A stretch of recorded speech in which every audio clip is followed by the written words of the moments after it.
Pupunta ako sa isang isla kung saan wala akong kahit isang kilala at dito ay magsosurvive ako sa loob ng 3 araw. Grabe, ayoko na. Kailangan ko ditong maging self-sufficient dahil sarili ko lang ang aking daladala at ang aking maliit na camper van. At ang napili nating isla ay ang Guimaras Island.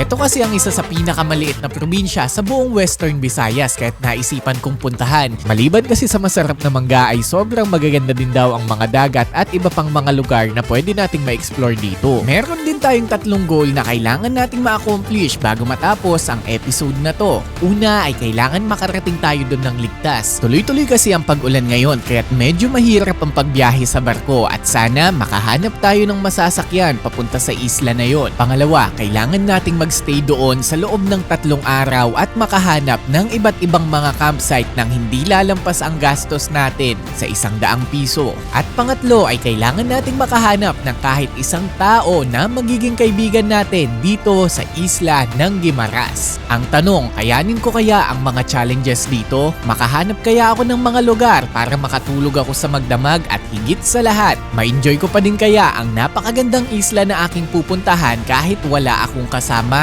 Yan at iba pang mga adventure ang ating pag-uusapan dito sa another episode ng ating pagva-van life sa Pilipinas. Hi, ako si Lem, ang travel content creator na nakatira sa loob ng aking van. 2021 nung nagsimula akong mag-ikot sa ating bansang Pilipinas gamit ang aking bisikleta. Inabot ako ng 7 buwan upang maikot ang 65 provinces ng ating bansa. At sa cycling adventure ko na yon, isang bagay lang yung natutunan ko, ang sarap palang mabuhay ng malaya. Kaya't pag-uwi ko, nagbenta ako ng mga gamit, nagsikap na din ako ng matindi upang sa ganon magkaroon tayo ng budget pambili nitong ating minivan. Kinonvert ko na din to into a camper van. Pinangalanan ko siyang Vantot at siya ang magiging kasama ko sa pagbiyahe ko sa buong Pilipinas. Simple lang yung goal natin, makarating sa iba't ibang probinsya, makakita ng magagandang tanawin, makakilala ng mga bagong kaibigan at higit sa lahat ay mabuhay sa paraan na may kalayaan. Ano, handa ka bang sumama sa biyahe ko? Kung oo, subscribe ka na sa channel na to at simulan na natin ang videong ito. We are the dreamers, the light keepers, we are one. This is our time, this is our time. We are the dreamers, the light keepers, we are one. This is our time, this is our time.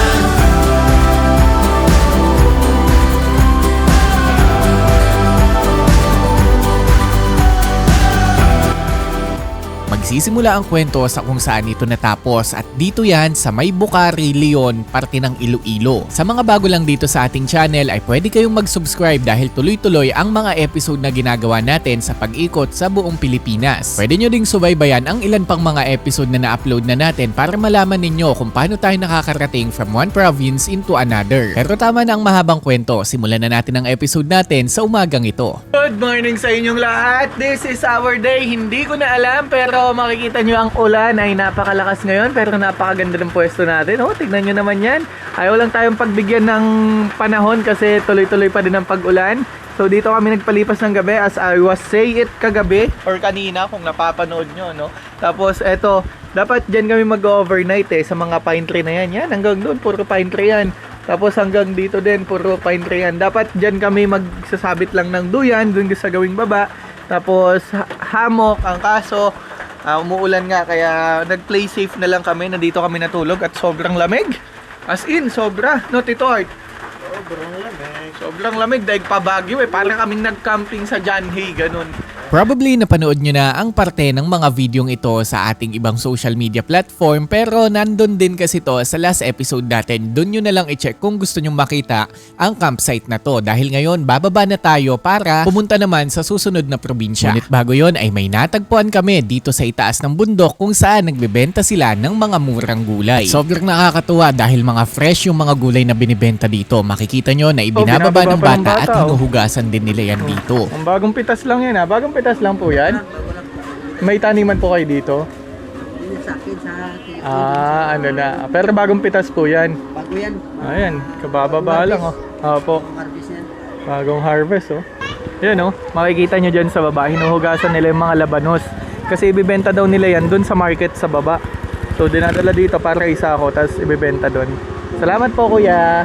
Grabe, sulit talaga pag bundok. dami kang makukuhang kung ano-ano. May mga taniman daw sila ng mga labanos dito, kaya naman dito pala nanggagaling yung ibang supply na dinadala sa market sa baba. Harvest yan dito mga labanos. Sobrang dami. Puro good quality pa oh. Sinamantala ko na din ang pagkakataon na bumili ng mga gulay dito, katulad nitong sayote, 30 pesos lang ang per kilo. Baka din kasi mas stranded tayo sa islang pupuntahan natin, kaya magagamit natin ang mga gulay na to. Sa pipino po, magkano po ang kilo? 40. Grabe mura. Sa sitaw te, magkano ganito? 10 pesos. So may pang-adobo ka na. Harvest din to dito te. Magkano naman dito? 50 pesos isang kilo. Mura no? Sipin mo lahat to. Lahat ng labanos na yan, yung laki na yan, 20 pesos niya lang nabili. Pwede. So kung ito din yung mga perks eh, kapag nandito ka sa mga ganitong lugar, samantalahin mo nang bumili lalo pag may mga murang gulay. Kasi parang kung pag umaakit ako ng Mount Pulag, sinasamantala ko ding bumili-bili dyan ng mga gulay-gulay. Same thing dito, pag nandito ka na, bili ka na ng mga gulay na pwede mong bilhin. Para sa mga magtatanong kung saan ang campsite na to ay eto po siya, ang Bukari dito sa Leon. Pero may konting joke ako na gustong sabihin at ipakita sa Sarado kayo inyo te? dito. Sarado. Sayang naman. Saan po kayo? Tagalusan pa kami na eh. Ay, gusto. Oo, sayang sarado. Layo ng binyahin namin. Kung dito lang kayo, sir, pwede. Pag Pero dito, sa taas, bawal. hindi kami papaakyat sa taas kasi nasira yung daan. Tawag dito. Magkano po ang bayad pag dyan lang?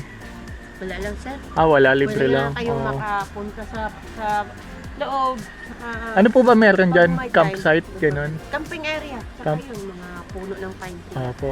Sige po. Thank you po. Sige, baka pwede, gusto nyo, pwede kayong pumasok. Actually, galing na po kami kagabi pa. Kagabi kasi, sarado na po yan. Ngayon, wala kaming matulugan. Pumasok kami dun sa kanto. Di ba may, yung may maliit dyan dyan? lang? Opo. Tapos may nakita kaming waiting shed dun. Nagtali lang kami ng duyan. Sobrang lamig. Wala naman. Opo, sobrang lamig. Nakakatuwa yung mga ganitong campsite na hindi sila madamot sa mga nagiging bisita nila. Sana sa Luzon ganito din ang mga mindset ng mga campsite owner. Minsan kasi mas nagiging mahal pa ang pagkakamping kaysa umupa ka ng isang buong kwarto. Comment nyo sa baba kung nakarelate kayo. Naintindihan ko naman na kailangan nyo po ng profit. Pero sana naintindihan nyo din na kaya kami nagkakamping kasi gusto naming makatipid. But anyways, para hindi na tayo magtagal at magawa na natin ang pagpunta sa kabilang isla ay bumiyahin na tayo pababa naman dito sa kabundukan at along the way ay may mga nakita tayo na mga landslide sa daan. Buti na lang hindi tayo inabutan. Yan, gumuho yung lupa dahil may tubig na din. Kuya, nagbebenta kayong mais?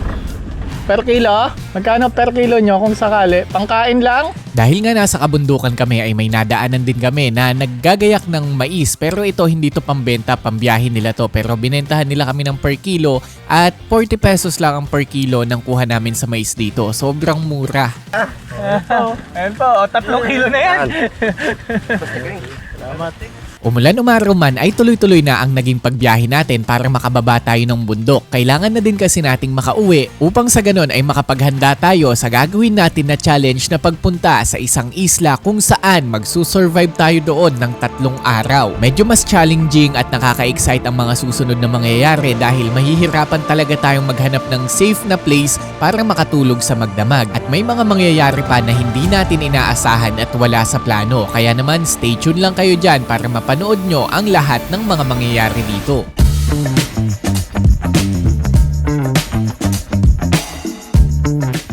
Meron ka palang pwedeng madaanan na simbahan dito. Part pa to ng Leon. Ito siya, nasa likod natin at sobrang laki niya. Tapos old school yung datingan niya. Kaya ang ganda sa mata, ang lamig sa mata. Ayan o. Yan. Maliban dito sa simbahan ay dito din daw sa lungsod matatagpuan ang bagsakan ng mga gulay na hina-harvest dun sa itaas. Kumbaga mura pa din yung mga paninda dito. Kaya naman sinilip din natin itong palengke nila. May dambuhalang kalabasa at kung ano-anong mga gulay-gulay pa. Kaya ang sarap din mamili dito. At sa huling pagkakataon ay tinikman uli natin ang pinagmamalaking batchoy dito sa Iloilo. Pagkatapos pumunta kami sa palengke ng Pasig City para naman bumili ng maskobado. Babaunin ko to sa ride at eto na din yung panahon kung saan birthday tayo dito sa may-ari ng isang restaurant. Happy birthday sa'yo, Tita Estefania. At sinama ko talaga ang parting ito kasi malaki ang magiging role nito sa pagpunta natin sa susunod na isla. Alam nyo kung bakit? Kasi nag-take out tayo dito ng mga pagkain na ipina-take out din naman sa atin. Kumain na ng balon mo. Ito yung literal na kumain ka na, nag-uwi ka pa. Kaya maraming salamat sa iyo, Tita Estefania. Pwede ba akong kumanta ng balutin mo ako sa hiwaga ng iyong pagmamahal.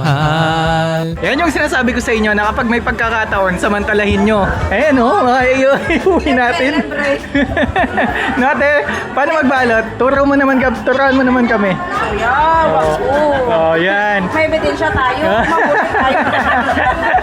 Sobrang mabait talaga ng mga taga Iloilo, taga Panay Island at mga Ilongga dito. Pero sa kasamaang palad, kailangan na nating magpaalam sa probinsyang ito para makamove forward tayo. Good morning Philippines! Good morning sa inyong lahat. So bali today, set up na lahat. Aalis na tayo dito sa Iloilo or sa Panay Island kasi pupunta na tayo sa kabilang probinsya, ang Guimaras, one of the smallest province in the Philippines. Madaming maliliit na isla pero isang maliit din dyan ng Guimaras, kasama yan yung mga Camiguin Island and then Dinagat, yan, mga province yan na maliliit pero kailangan nating puntahan kasi nagtatapos tayo ng 82 province.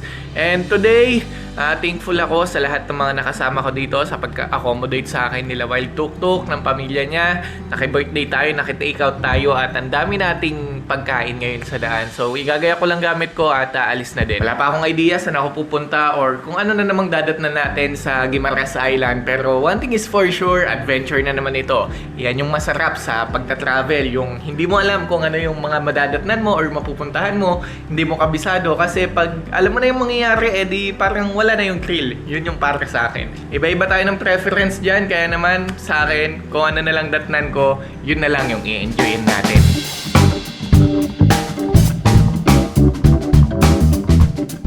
Weather update lang. Maganda na ang panahon. Medyo gloomy lang kahapon, sobrang init eh. So sakto lang yung ganyang panahon.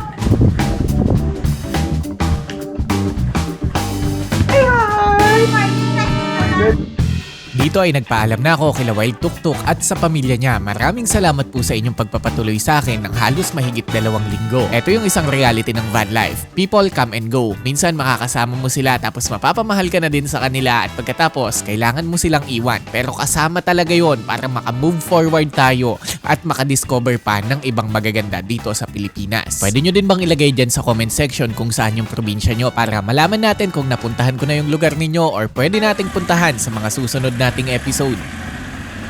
Oy, teka, yung camera mo! Oo pala, yung camera pala. Thank you.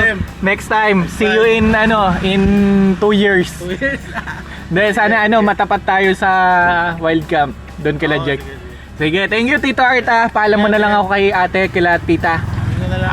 Thank you kamo. Thank you, salamat. Bye. Thank you. Halos 2 weeks din tayong nagstay dito sa Iloilo, especially in Panay Island, at sobrang na-enjoy ko yung moment sa pagpapatuloy sa akin nila Wild Tuk-Tuk, nila ate, nila Tita Estefania. Sobrang thankful po ako na nakilala ko kayo at in-accommodate nyo po ako ng ilang weeks dito, tapos may pa-take out pa, pero ganun talaga, you meet people and aalis ka din, iiwan mo din sila, pero at least may mga bagay tayo na ginawa, memories tayong ginawa kasama sila. Kaya sobrang thankful po ako sa inyo na nakilala ko kayo, and I hope magkita-kita pa tayo sa mga susunod na panahon. Kasi this time, ikutin naman natin ang ibang probinsya ng Pilipinas. Tapos alam niyo yung palagi kong sinasabi na masarap yung biyahe na hindi mo pa alam yung pupuntahan mo, wala kang dadatnan, wala kang plano. Totoong masarap yun, pero may pattern din na nangyayari. At yung pattern na yun yung katulad nito, may makikilala kang bago, tapos makakasama mo sila, gagawa kayo ng memories, tapos aalis ka, iiwan ka, and then repeat the process. That's the process of van life. Totoo, aalis ka for a while, pero yung pinagsamahan nyo kasi, iti-treasure mo yun habang buhay. Yun yung isa maganda sa van life. And then, at some point, pag bumalik ka sa probinsya nila, napadaan ka, may kaibigan ka nang babalikan. Yun yung ginagawa natin ng paulit-ulit. Kaya, ang dami nating kaibigan sa Pilipinas Luzon, Visayas, Mindanao. Dami nating kaibigan dyan. Kaya, thankful din ako sa mga nakakasama at nakikilala ko sa daan. Shoutout sa inyong lahat. So, paano? Wala nang daldal, biyahe na tayo. Mula dito sa Pasig City ay kailangan lang nating bumiyahe ng halos 1 oras upang makapunta sa Iloilo City kung saan doon naman tayo sasakay ng Roro papunta papunta sa Guimaras Island. Wala nang traffic dito kaya't mabilis lang yung naging biyahe natin. Bali dito lang pala sa pinaka-highway, ito na yung pinakasakayan papunta ng Guimaras. Ang tawag sa port na to, Jordan Port. Ayan. Let's see. Ito yung unang beses kong tatawid sa islang ito kaya naman i-explore ko pa kung paano nga ba yung pagsakay Sa tabi dito. ng kalsada, andyan na agad yung port. Ewan ko yung ticketing. Opo, Ito, Guimaras to. ito po ang Guimaras, no? Saan ka punta pag Guimaras ka? Opo. Ngayon, tatawid ka. Opo. Ay, kukuha muna tayo ng terminal pin. Saan po kumukuha? Doon, oh. Andyan lang din po. Oo. Okay po. Sige po. Ano pa po? Ikaw na makuha. Opo, ako na po. Ano pa po Tapos kailangan? Dito na lang, dito ka lang Dito na yung bayad ng Oo. ano. Magkano po ang tawid ng sasakyan dyan? 525 dito, isang...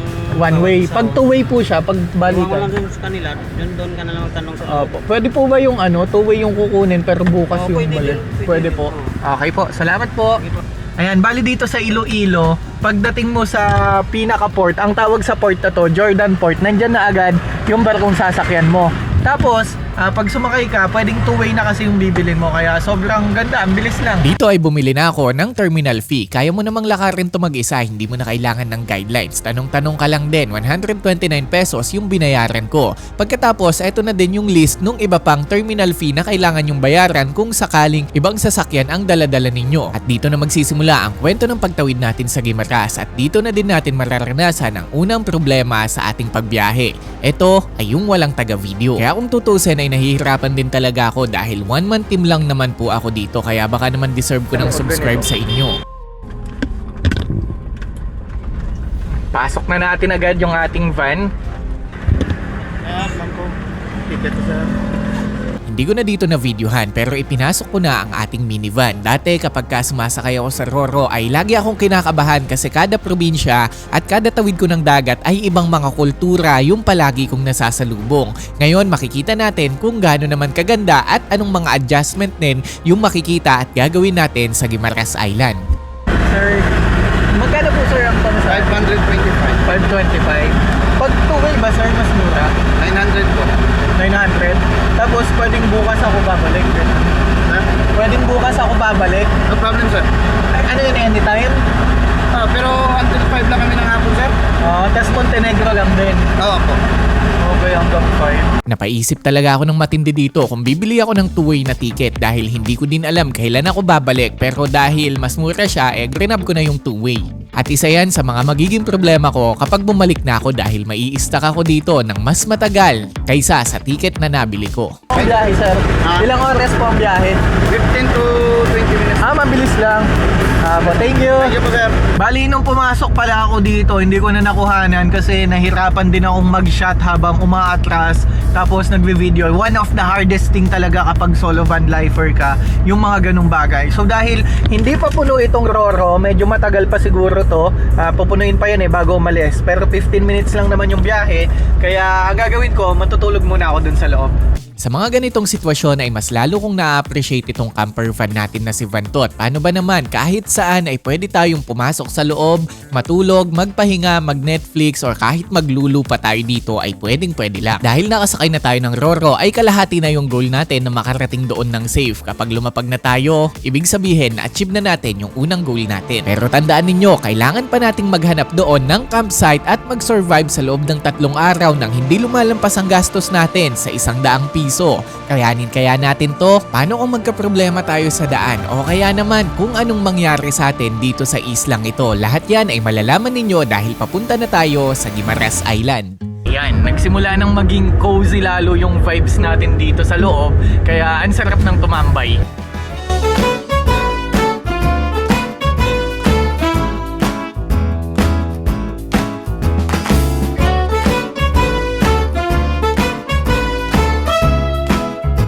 Halos 1 oras din yung paghihintay ko dito sa loob ng van dahil na din pinuno pa itong barko bago nakaalis. Pagkatapos, dumaong pa ito sa pinakadaongan. Pero isa lang yung masasabi ko, at the moment ay nandito na tayo sa Guimaras Island. Wala pang 15 minutes, nakabukas na agad yung gate dito. Thank you, thank you!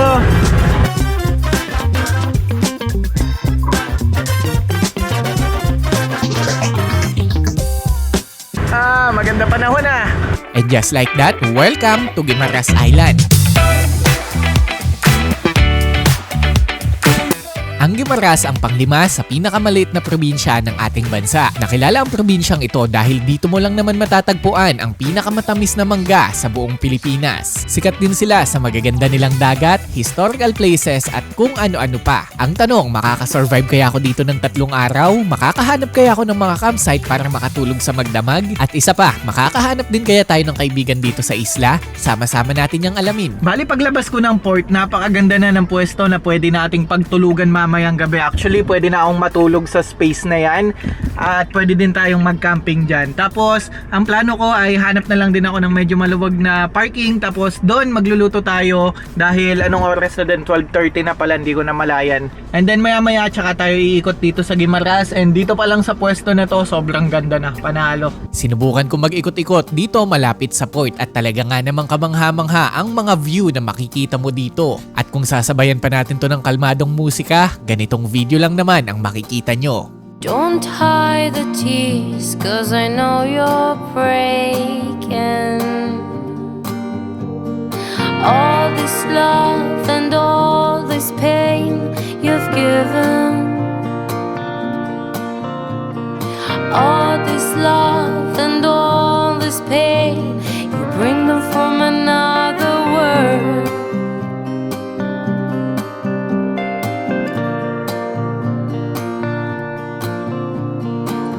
Another tear just burst from the side of your eye. And I know what you're saying, and I know it's a fucking lie. Ang sarap sanang kumuha ng mahahaba at magagandang drone shot. Ang kaso, ang pangit na kasi ng drone na gamit ko. Pagkatapos, one-man team pa ako. Kaya naman, sobrang nahirapan din talaga ako mag-film. Dinadaan ko na lang minsan sa pag-voice over at sa pag-edit. Pero kung tutuusin, I can do better kung may team siguro akong kasama. Pero sa ngayon, hindi ko pa kaya. Kaya naman, enjoy na lang natin kung ano yung meron tayo. Appreciate the thing na nasa harapan natin. Taklong Island. Paklong Island, sa kabila po yun, no? Kabilang side. May Pabalensya. Habang nakatambay ako dito sa gilid ay may mga nakamotor na nagpa-picture sa atin at sinamantala ko na ang pagkakataon upang magtanong-tanong ng mga lugar na pwede nating puntahan dito sa isla. Tower. Parang nakita ko nga po yun, yung lighthouse. Lighthouse po ba yun? Oh, yung Apo. lighthouse na yun. Dahil maganda naman yung pwesto natin dito sa tabi ng port at hindi naman tayo nakahambala at nakakaabala sa daan ay naisipan ko na dito na ako magpalipas ng tanghalian.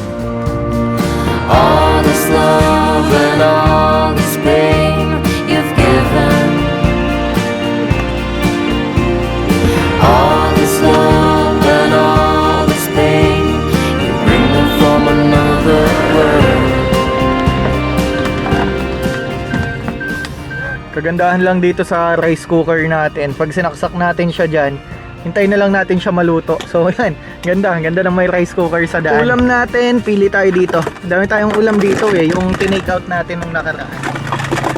Pagdating sa ulam dito ay mawawalan kasi tignan nyo naman gano'ng kadami yan. Tapos meron pa dyan. Bali, nasa 8 o 9 na putahe yata yung na-take out natin. And hindi ko alam anong uulamin ko. Parang nauumay din ako. Yan yung sinasabi ko sa inyo. Pag may pagkakataon, samantalahin nyo na. So, katulad yan, makakatipid tayo ng malaki. Ito yung napili kong ulamin ngayon. Yan. Kuha lang tayo ng sapat na pang-ulam lang natin. Yan na. Tapos init natin. Somewhere, there's a lonesome pair. Faces just start to stare. Alam nyo minsan, napapaisip din ako na sana dumating yung pagkakataon na hindi ko na kailangang lumabas ng van para makapagluto or magawa yung mga basic tasks na katulad nito. Nangangarap din kasi ko na magkaroon ng mas malaki nating camper van, yung tipong hindi na tayo mahihirapan sa pagluluto at sa maliit na space. Ang ulam natin, yung kanin na lang hintayin natin. Medyo matagal pa naman yun, mga 40 minutes siguro bago makaluto. Kaya hintayin natin, sleep muna. Bali, kain na muna tayo tapos biyahe na agad kasi mag-alas 2 na din, 1:38 na. So pagkakain natin, maghanap lang tayo ng beach na pwede nating tulugan ngayong gabi. Bukas doon tayo iikot ng Guimaras. Marap. Holes in my shoes, walking the lines we drew. Said you're just passing through. Alas 2 na ng hapon at may energy na tayo dahil nakakain na tayo, nakapagpahinga na tayo. So, simulan na natin umikot dito sa Guimaras at kalahati lang muna. Bukas uli yung kalahati kasi may maghapon pa tayo bukas. So tara, samahan nyo ako sa mga madadaanan natin. Wala din akong idea kung saan tayo mga pupunta. Basta hanapin lang natin yung adventure, di ba? Hanapin lang natin yung kaligayahan na hanapin natin at yung dopamine na kailangan natin. Yan lang, tara!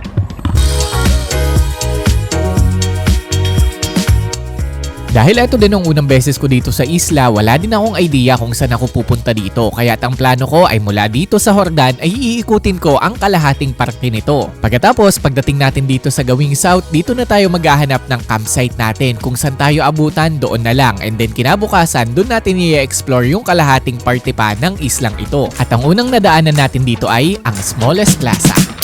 Okay, una nating hinto ay dito sa Smallest Plaza at literal na maliit na plaza lang siya kasi malaki pa ang isang basketball court dito. Pagpasok mo, eto na agad yung makikita mo, may ribulto lang si Rizal dito.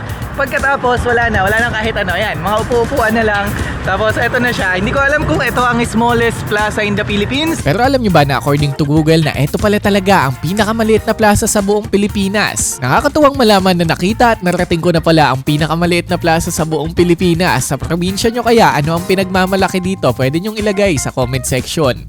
Next na tayo agad kasi maliit lang wala naman tayong iikutan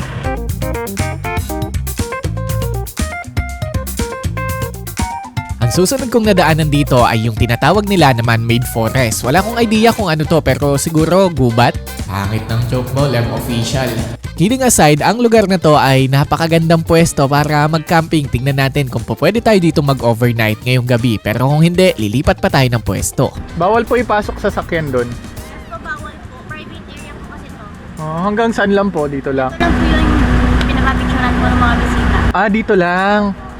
So pwede akong mag-picture lang dyan saglit. Dito lang. Thank you. Ito ang man-made forest, isang napakagandang spot na pwede tayong mag-overnight camping. Ang kagandahan pa ay walang bayad dito. Ang kaso nga lang, kagagaling lang natin sa bundok ng Iloilo. Kaya naman parang gusto ko muna ng medyo dagat na vibes. Kaya hindi ko piniling mag-camping dito. But again, pwede kayong tumambay dito, pwede kayong mag-overnight camping dito at wala din pong bayad.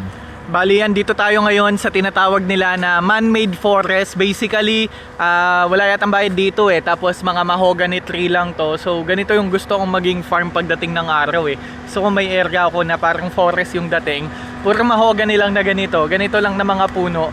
Tapos i-arrange lang natin para maging ganito yung itsura niya. Ang sarap kasi niya sa mata. Well anyways, pwedeng mag-picture dito. Pero bawal ipasok yung sasakyan sa loob. So parang hanggang dito lang ang mga turista. Tingin tayo ng pwede nating mabiling mga pasalubong dito kay ate. Tapos tingin din tayo kung tanong-tanong na din tayo ng iba pang mga pwede nating malaman sa isla ng Guimaras. Yung camera ko maiiwan ko na naman. Muntik na naman. Ay, nakakapagod lang din yung ganito pag mag-isa ka. Syempre shoot mo lahat. Baba ka, sakay ka, pwesto ka. Kakapagod pero masaya ako sa ginagawa ko Kaya enjoy lang natin, di ba? Hindi ako mahilig bumili ng pasalubong pero ang astig nitong binibenta dito ni ate. Tignan nyo na lang kung bakit. Anong tawag? Sinukuan tree po. Sinukuan. Kasi May cross po siya sa gitna. Tinatawag na good luck charm po. Pwede nyo po ipa-bless to dun po sa Trappist Monastery. Okay Ano to ma'am? Anong puno? Yun yung tawag? Sinukuan tree talaga siya. Galing, tas may mga cross talaga siya sa gitna Opo, kahit anong cut niyo po yan, sir. Ito po. Kahit anong putol, may cross talaga siya. Yan, nag-cut si ma'am. Tignan natin. Oo nga, no? Ang galing naman nito. Bakit siya tinawag na sinukuan? Yung mga height na po kasi nakakaalam lang yan, sir. Sinubukan kong i-google kung ano nga ba ang sinukuan tree at ito pala ay galing sa Balete tree. Galing ang pangalan na yan kay Mariang Sinukuan, a legendary forest guardian in Filipino mythology because a Balete tree are commonly believed to be a mystical or inhabited by spirit, local gave protection and mythical names. Napakagaling. Ito to kasi unique Parang dito lang yata meron ito, no? travel rin po yan, definition yan. Okay. Sige, kuha ako ng 3. Pwede bang mag-camping-camping dyan? Ganyan? Or pwedeng mag-overnight din dyan? Talaga? Ganda dito. 50, no? Pwedeng 50 na lang? Pwede? Pwedeng Pwede po. So pagdating nyo dito sa man-made forest, si ma'am lang nag-iisang nagtitinda dito. Tapos ito yung binibenta niya, sinukuan tree.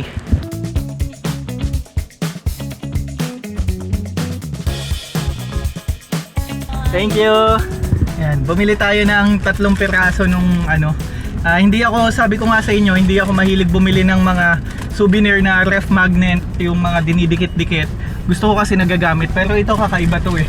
Parang dito lang ako nakakita nito. Okay, nandito na tayo sa bayan. Hindi ko alam kung bayan to ng Jordan or municipality ng Jordan, pero may pupuntahan tayo, yung provincial capital. Saan po, sir? Luzon pa eh. Luzon po. Sunod nating pinuntahan dito ay ang provincial capital ng Guimaras Island. Wala namang kahit anong special dito, Kapitolyo lang. Tapos yung Welcome Guimaras. Para sa mga turista, pwedeng pwede to. Pero para sa isang biyahero na katulad ko, medyo hindi na ako ganun ka-fan ng mga infrastructure na katulad nito. But again, this is one of the tourist spot na pwede nyong puntahan dito at makapagpa-picture dito sa Guimaras Island. So bali nasa likod natin ngayon yung Guimaras, tapos yung municipal hall nila. And Kapitolyo pala to. So province nga pala ang Guimaras. One of the smallest province nga pala kasi siya. So yun, madaming mga islang ganito na maliliit pero mga province sila katulad ng Dinagat. I'm not sure kung yung Burgas is also an island or province pala. Hindi ko sure yung mga yan, pero yun, dahil nagkukompleto tayo ng 82 province, even though island siya, pinuntahan na natin siya at mukhang sulit naman yung punta natin dito. Dahil pogi daw ako, ibinigyan ako dito ng mapa ni ate para may guidelines tayo sa pagpunta dito sa Guimaras Island. Hindi, joke lang, kahit hindi pogi, meron talagang ganyan. May mapa kami ng Guimaras dito. Ay, nice! Binasa ko dito panandalian yung mapa at ang dami kong nakitang mga tourist attraction. Pero alam nyo bang sa pagkakataon na to ay officially magsisimula na ang paghahanap natin ng campsite kung saan kailangan nating makahanap ng safe na lugar para makapagpalipas ngayong gabi. Medyo humahapon na din kasi. Alam nyo naman ako, kilala nyo naman ako, sanay ako na walang plano kaya't bahala na talaga si Batman kung saan lang ako abutan. Mga 30 minutes pa yung babiyahin natin papunta dun sa campsite natin. Na target natin sana makapag-camp tayo dun, no? Sana possible mag-camp dun. Dahil nakita ko lang naman yun sa sa maps. And then habang bumabiyahe tayo dito, madami talagang mga tanim na mga mangga. At sabi nila, yung mga mangga daw dito, iba daw yung lasa kasi hindi dahil sa lahi ng mangga, kundi sa lupa daw ng Guimaras. I don't know how true is that, or di ko alam gaano katotoo yun, pero malalaman natin yan pag natikman natin. Ayun o, mga mangga. Sa ngayon, tama na siguro muna ang kwento. Mas kailangan ko kasing mag-focus hindi lang sa kalsada at sa mga mangga na nakikita natin. Kung di, kailangan ko na makahanap ng matutulugan ngayong gabi para ma-secured ko na yung lugar natin, yung van natin at syempre makapagpahinga na din ng physical nating pangangatawan. After 20 minutes ng pagdadrive ay yung kinakalagyan natin ngayon ay seaside na may mga bahay-bahay lang. Pero just in case na wala tayong mapagkakampingan dun sa target nating campsite, pwede tayo sigurong maghanap sa gilid-gilid dyan. Ayan, makikita nyo dyan pag-akyat, may mga seaside. Ayan, dagat yung gilid na yan. Yun, dagat. So yun lang yung kagandahan dahil nga naka-camper van setup tayo. Madali lang tayong maghanap ng mga matutulugan kasi park and go lang naman tayo eh. Kahit gas station, pwede yan. Totoo naman na hindi natin kailangan ng sobrang gandang lugar para makatulog sa tuwing gabi dahil kahit gas station or kahit saan talaga tayo ay pwede tayong mag-park at matulog na doon. Pero syempre may goal tayo na kailangan gawin kaya naman makahanap kaya tayo ng campsite natin o matutulog na lang tayo sa tabi ng kalsada. Malalaman natin lahat yan sa pagpapatuloy nitong ating episode. Kaya naman, stay tuned lang kayo dyan. Community Fish Landing Center. Tignan natin baka madaming isda dito. Ayan, nakita lang natin habang bumabiyahe tayo na daanan. So silipin na din natin. Dito nga pwede na tayo mag-overnight eh. Dito ay may natanaw ako na pwede nating maging spot. I mean, kompleto ng parking, mukhang may mga street light at mukhang okay naman dito. Ang kaso, palengke nga lang ito. Baka magsara ito kaya hindi tayo pwede dito. Pero kung sakaling wala ng choice, isa ito sa mga isi-save nating option para makapagpalipas ng gabi. Hapon na kaya siguro ubos na din yung mga isda. Pero dito to sa Kabalangan, Nueva Valencia, Guimaras.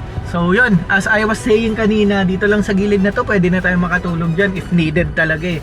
Yun yung isa sa maganda nga sa pagkakaroon ng isang minivan na sobrang maaasahan. Vantot lang malakas. Let's go! Meron talaga kasi kung tina-target na campsite dito pero parang sa pagkakataon na to sumablay ang choice ko. Panoorin ninyo. Bali, andito na tayo sa plano nating pagcampingan kaso mukhang walang pupwestuhan. Dead end. Tapos ito na yung seaside pero low tide. Tapos yung mga tao, yung mga nandyan, kumukuha yan ng kung something dyan. Pwedeng mga pusit or mga isdang na trap. So, ang gagawin ko lang, papasok lang ako dito sa loob nito. Tapos tignan natin kung may pwede ba tayong pwestuhan. Iwan muna natin dito yung van kasi mas maganda na yung sigurado. Baka wala tayong matrasan dito. Yan, lakarin na lang natin. Medyo duda talaga ako dito sa napuntahan ko dahil parang walang campsite dito, parang residential itong lugar na to. At pagdating ko nga sa dulo ay medyo magugulat din kayo dahil sa mga plot twist na makikita natin dito.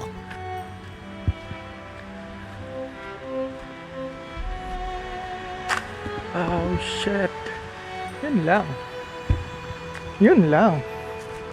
Nagkalat ang basura sa parte ng dagat na to dahil na din yan sa katatapos na bagyo, and yes, hindi natin sila masisisay kasi inalon lang po yan dyan. Sa totoo lang, medyo nagulat ako kasi sa mga nakita ko sa video, maganda tong place na to, itong beach na to. Pero ngayon makikita nyo ang daming basura, and I think etong mga basura na to ay hindi naman to galing dito, kundi tingin ko dahil katatapos ng bagyo at habagat baka tinangay lang tong mga to kasi may mga kasama siyang dumi eh. So basurang plastic, tapos mga yan, coconut, saka ilang mga kahoy-kahoy. Pag ganyan, sign yan na tinangay yan na galing sa dagat, tinangay dito sa baybay. So yan, ganda pa naman sana. Ang kaso, yun nga, madaming basura. So negative din kasi wala tayong parking. Try daw natin sa kabila. Dahil wala nga tayong mapupwestuhan dito at sinabi din sa atin na meron pa daw kabilang campsite dito at subukan daw natin doon. Ang tanong, may makita kaya tayong matutulugan ngayon? Medyo kinakabahan na talaga ako. So dahil negative tayo dun sa una, dalawa yan eh. Isa dito, so try daw natin dito. At medyo mas malayo to kaya dalhin na natin si Vantot kasi kaya naman natin tong ilabas dahil maliit lang siya. So try natin kung may camp area. Sa pagkakataon na to, napapaisip na ako na baka doon na lang ako sa fishport na palengke kanina matulog kung sakaling wala tayong mapwestuhan dito sa looban. Madumi. Hello? Dito ay may nakita ko na bakanting space at napaisip talaga ako ng matindi kung magi-stay na ba ako dito or maghahanap pa ako ng ibang mga lugar kasi alam ko na meron pang mas magagandang lugar dito pero sa pagkakataon na to pagod na din kasi yung katawan ko kaya naman nakipag-usap na ako sa may-ari dito. Ito po oh. Salamat bossing. Thank you. Yan, bali nakahanap na tayo ng spot. May nakita din kasi kung maayos-ayos na pwedeng pagpwestuhan. Medyo makalat lang ngayon, yung mga kalat na dahon-dahon lang naman. Dahil alam niyo naman, umuulan-ulan. So kaya medyo talaga, mahangin yung mga dahon na lalaglag. Ito yung pag-iispatan natin. Maganda din siya, di ba? So yan, park lang tayo. Eksaktong 100 piso ang binayaran natin sa campsite na to. Pasok naman yun sa budget natin. Ang kaso, wala na tayong budget para sa mga susunod nating campsite kinabukasan at sa iba pang mga araw.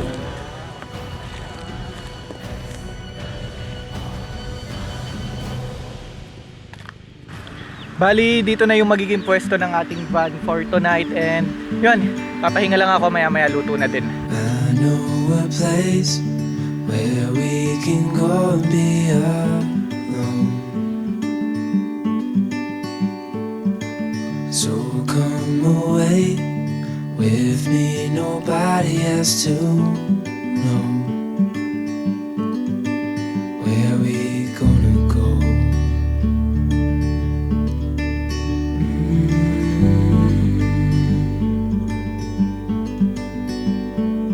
I was just calling to see if you're free to run away with me,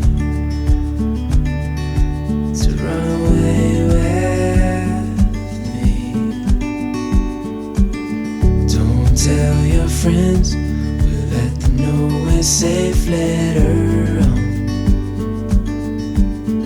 The road's calling, sun on our skin, sleeping under stars when it's gone. I was just to see if you're free. Pagkatapos ng mahabang biyahe sa lansangan ay sa wakas dumating na tayo dito sa ating campsite at hindi naman tayo nagkamali dahil pwede namang mag-overnight dito. Nagbayad lang ako ng 100 pesos at sa area na to medyo mas malinis, medyo pumapaus na ako sa pagod din, pero yun, sobrang nakaka-relax yung tunog ng dagat sa gilid natin. Ayun yung dagat. Tapos eto naman si Van Tot. So di ko alam kung sa loob ako ng van matutulog or baka ang gawin ko mamaya ay ilalatag natin yung owning dyan sa taas. Pagkatapos yung owning na yan, yung magiging bubong natin, tas sa hammock pa din tayo matutulog. So tingnan natin, pero for now papahinga muna ako, baka makatulog nga ako dito eh. Dahil yung pagkain luto naman na yung kanin natin, ulam na lang iinit natin. So goods na goods. Grabe yung pagod talaga pag mag-isa, tapos mahirap din mag-film. Pero alam ko wala namang nag-utos sa akin nito na gawin ko to, pero gusto ko yung ginagawa ko eh. Alam niyo yun, parang excited akong kumuha ng magandang shot or videohan yung van at ipakita sa mundo yung ginagawa ko. So kung kayo man, isipin nyo dati yung ganitong buhay, pangarap ko lang yun. Ngayon, nabubuhay na ako sa pangarap na yun. Wow, grabe, ang galing ni Lord. So syempre kay Lord pa din lahat ng papuri, ano. So baka matulog muna ako at mamaya magluluto tayo ng masarap na pagkain. Sunlight dances on the balcony as I wait for thee to come home. Sobrang ganda at relaxing ng pwestong nakuha ko ay literal na nakatulog talaga ako. Dito ko na sinet up itong ating van at isang camping tip lang kapag magsiset up kayo ng campsite nyo or mga van nyo katulad nito ay piliin nyo yung open ground, yung taas, yung walang malalaglag sa inyong puno, mga patay na sanga kasi sobrang halaga nyan. Kawawa yung van nyo or kayo kapag nabagsakan. Eto stable pa naman yan, tapos clear sky na. So wag na wag kayong pupwesto sa mga ilalim na katulad nyan, yung may mga buko, sa ilalim ng may buko. Wag na wag po dyan dahil possible may malaglag na buko sa inyo or may maaksidente sa inyo kapag ganyan yung ginawa nyo. Wala lang, natutunan ko yan nung mountaineer pa ako. Madalas kasi ako dati umakyat ng bundok at may mga BMC din akong training. So natapos naman natin lahat yun at yan yung mga bagay na natutunan ko na na-apply ko pa din ngayon. So eto lang, mag-iiglip muna ako, matutulog. Sobrang pagod. Ay, katulog ako. Hapon na. 6 PM na, 6:15 PM at wala lang, sarap ng tulog ko. Tingnan nyo naman kasi yung view natin. Tsaka baka lang may magsabi sa inyo na bakit dito ako pumuesto para mag-camping. Madami namang mga beaches dito katulad ng Alibuyod ba yun? Basta madaming mga beaches dito na White Sand Beach na magaganda. Pero kasi most likely yung mga ganong beach, tinignan ko dito sa maps, puro mga resort na siya. So wala na akong mapaparkingan na ganito na parang pwede kang mag-park tas mag-camping na agad. Tsaka isa pa, pag ganito kasi medyo parang raw camping yung datingan ko, even though resort din ito. Pero dito wala akong kasabay, walang tao, mag-isa lang ako, tahimik at payapa. Sarap kaya okay din yung tulog natin eh. So ang lakas na ng hangin at baka iniisip ko kung magsiset up ako ng owning tapos dito tayo kumain sa labas. So sige, set up natin. Lie awake in the morning with earth light upon her skin. Nga pala, ngayon ko lang ito masasagot. Ang dami kong nababasa sa comment section kung saan ko nabili itong side owning ko. Generic lang po ito, 6,000 pesos lang ang presyo. At nabili ko lang to online. Pero ang goal naman natin dito ay may magamit tayo habang nasa daan. At hindi naman tayo nagpapagandahan. Dahil sa bukod sa wala tayong pambili, ang gusto ko lang din ay yung practical na nagagamit. Pero kung may pagkakataon na makabili tayo ng mas magandang owning, syempre, igagrab din natin yan. Alam ko hindi nyo na masyadong nakikita pero ang kagandahan lang dito sa owning ko ay maliit lang din siya kaya kaya ko lang din siyang i-set up mag-isa. Ngayon papakita ko sa inyo, papaliwanagin natin yung lugar na to kahit walang katao-tao at walang kailaw-ilaw, papaliwanagin natin yan. Tignan nyo na lang. So isi-set up ko lang ng maayos. In 3, 2, 1. Tiyanan! Liwanag, no? Pakita ko lang sa inyo yung setup dito. Ayan, para maging ganyan kaganda yung setup natin, yung kitang-kita kahit gabi, ay meron tayo ditong napakalakas na ilaw. Tapos, magre-reflect yan dito. Meron din tayo ditong fairy lights. Tapos ito din, nalalakasan pa yan. So masakit na sa mata. And then sa loob naman ng ating van, syempre hindi mawawala ang napakaganda nating mga lightings. Yan, ganda no? Yan. Tapos may ilaw din na isa doon para kitang-kita lang yung van. Tapos yan, ganda di ba? Liwanag. Parang sa buong biyahe ng pag-van life ko ay ngayon lang ako nakapag-set up ng may mga ganitong ilaw. Alam nyo kung bakit? Sobrang tahimik kasi dito sa pwesto ko. Tapos walang ibang tao. Ako lang, kalaro ko lang yung mga aso kaya't nakakatuwa din. Kapag sa kalsada kasi hindi tayo pwedeng mag-set up ng ganito kaganda dahil mapapansin tayo ng iba at hindi yun maganda para sa safety natin. Ito naman yung itsura ng ating van. Syempre, mamaya magbubukas tayo ng TV, Netflix lang habang nandito tayo sa napakagandang dagat.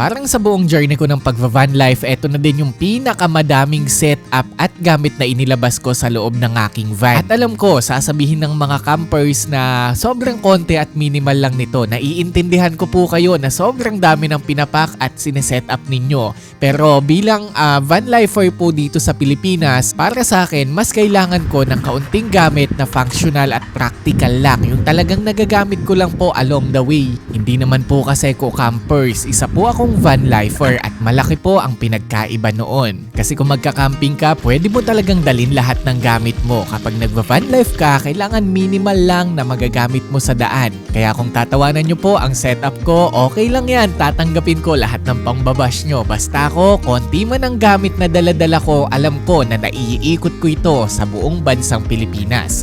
Hindi katulad ng iba dyan, maganda nga ang gamit nyo pero nandyan lang naman sa storage room nyo. Ayan, luto na yung ulam natin pero actually luto naman na to. Ininit ko lang, pinaka-discarte ko, konti lang yung iniinit ko tuwing kumakain ako. Yung saktong for 1 meal lang. So at least sa ganung paraan, tatagal yung pagkain natin. It's just us two dancing with the moon.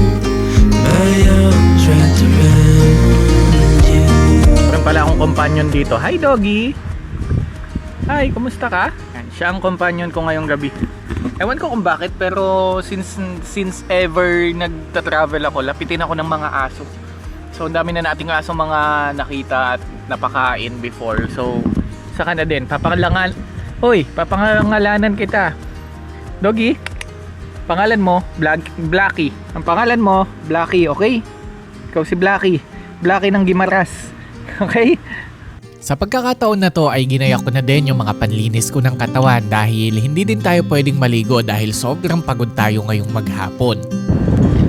Bali, dito na lang din muna ako maliligo ngayon. Actually, hindi naman ligo. Linis lang ng katawan. Ang lagkit din kasi kapag sa dagat. Isa lang din talagang maganda dito sa ating camper van ay pwede nating magawa lahat ng mga bagay na ginagawa lang din natin sa bahay. Yung pagluluto, paglilinis, tapos pagligo na lang din. Ito siguro yung isang bagay na pwede kong ipagmalaki na I can be comfortable in a very uncomfortable places na katulad nito. Kaya pwede talaga sa akin or fit na fit sa akin yung lifestyle na pagva-van life. For a little longer while I hold your time will wait. So just rest your head upon my shoulder. Halos parang ligong uwak lang talaga yung ginawa ko kasi ayoko ding magbasa ng buong katawan. Sayang yung damit, sayang yung tubig. Damang lang, tanggal lagkit, tanggal pawis, ganun. So ayoko din magbasa ng boxer kasi sayang din, bukas na lang siguro pag naligo tayo sa dagat. So yun, may gagawin pa tayo tonight. Simple lang din pala yung setup nitong aking water tank. Well, pwede kang maligo dito basically, pero yan, ihilahin mo lang siya. Tapos ito, tatabi ko na to. Then ito, sa taas na lang. So ganyan lang siya. Tapos dito yan papasok sa input-output dito. Pakita ko sa inyo. Ayan, may in and out. Nalilito kasi kung madalas eh. Tapos may motor yan na nasa loob din nito.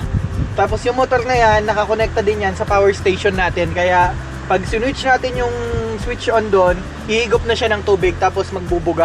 Ganda niyan kasi pressurized. Yun lang.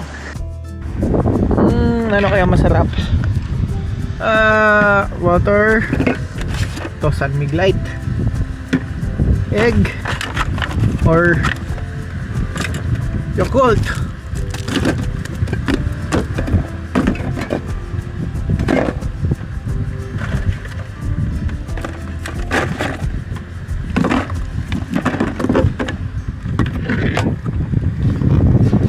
Alam nyo, sa tingin ko, ito na yung isa sa pinaka-paborito kong parte ng pag-van life.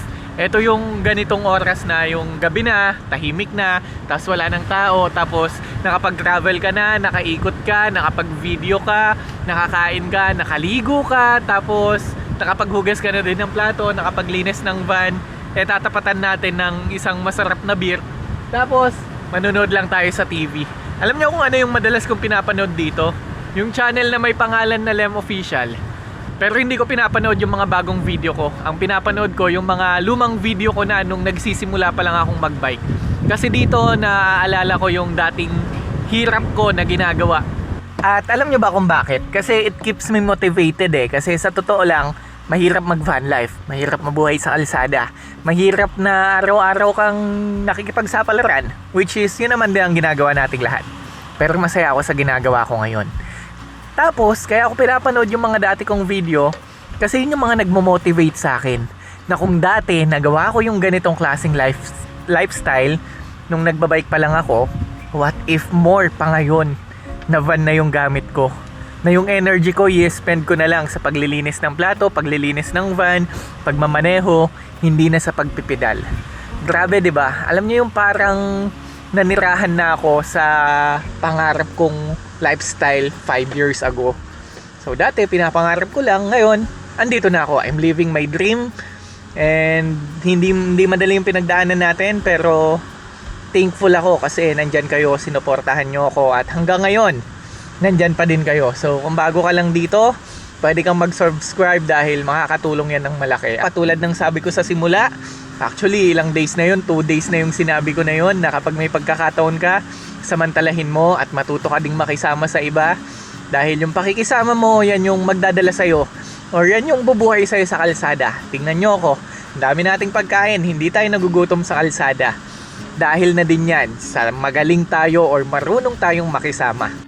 Hindi ko na masyadong pahahabain. Ang gusto ko lang sabihin sa inyo, enjoy nyo yung buhay nyo, pakisamahan nyo yung mga dapat nyong pakisamahan. Tapos, again, samantalahin nyo ang mga pagkakataon sa buhay ninyo dahil pag lumampas yan, mahirap na yung balikan.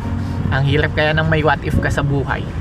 Minsan ganito lang din pala yung isang dilema ko kapag nasa van life. Pag gabi na, nakakalungkot na din kasi wala kang kasama, tahimik na.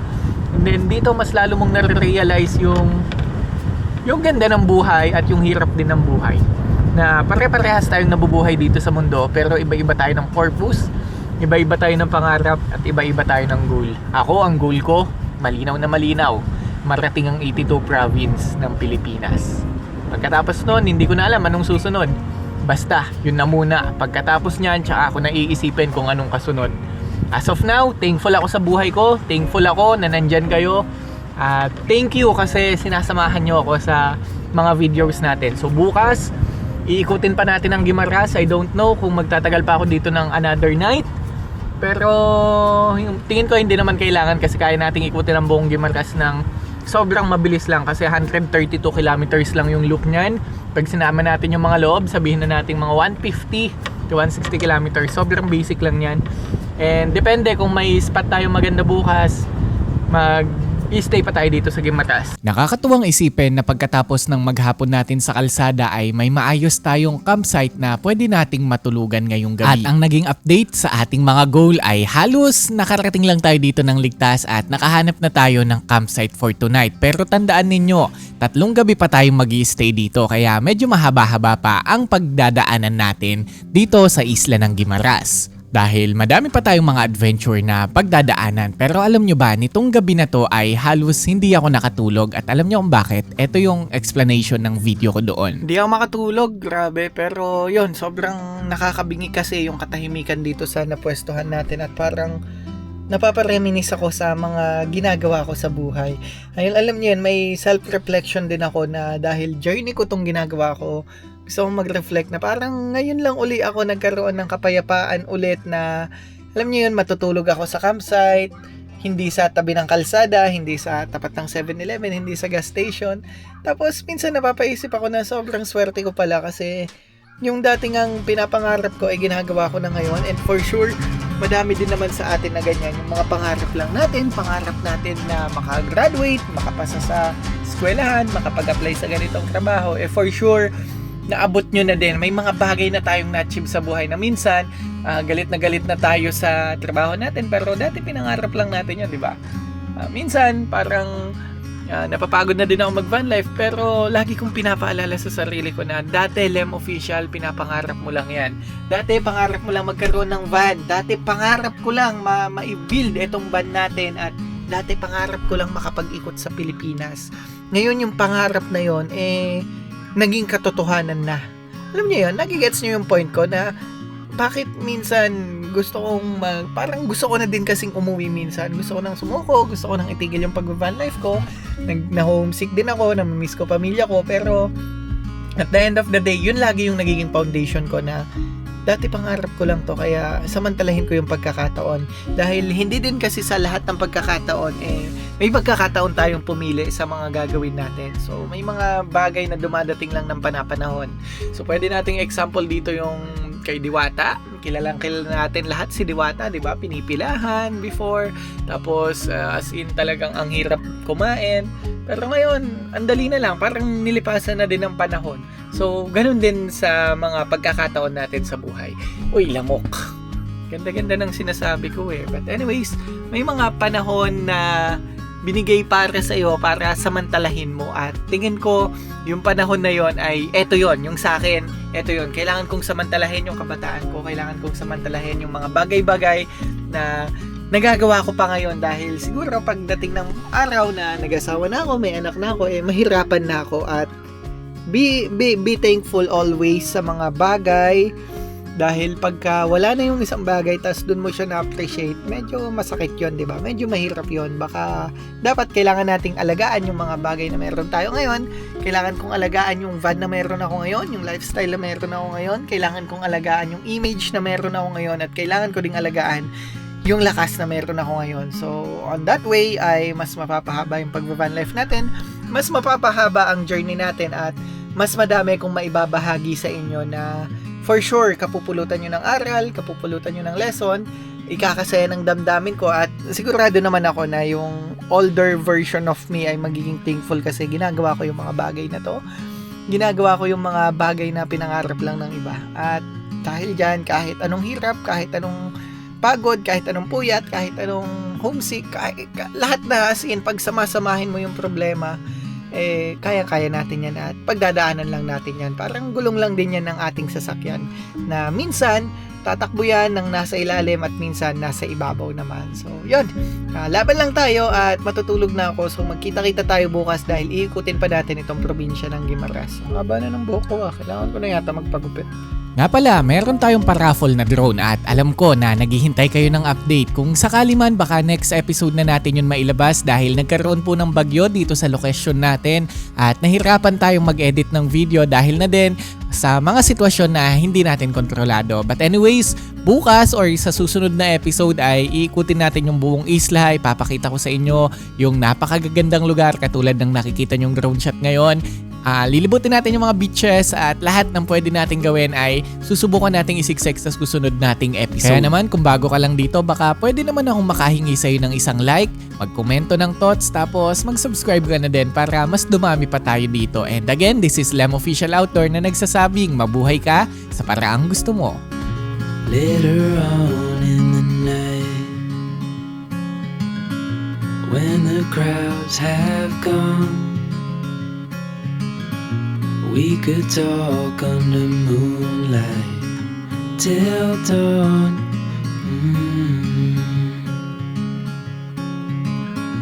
We could stay to watch the sunrise, cancel all our plans. We don't need a reason why we just can't.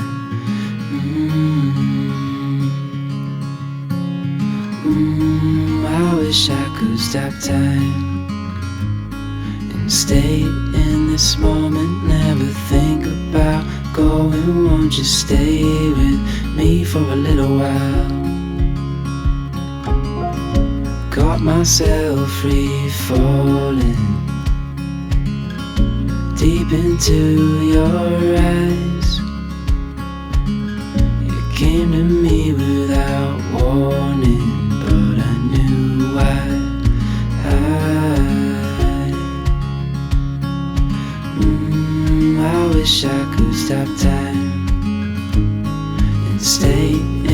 this moment, never think about going. Won't you stay with me for a little while?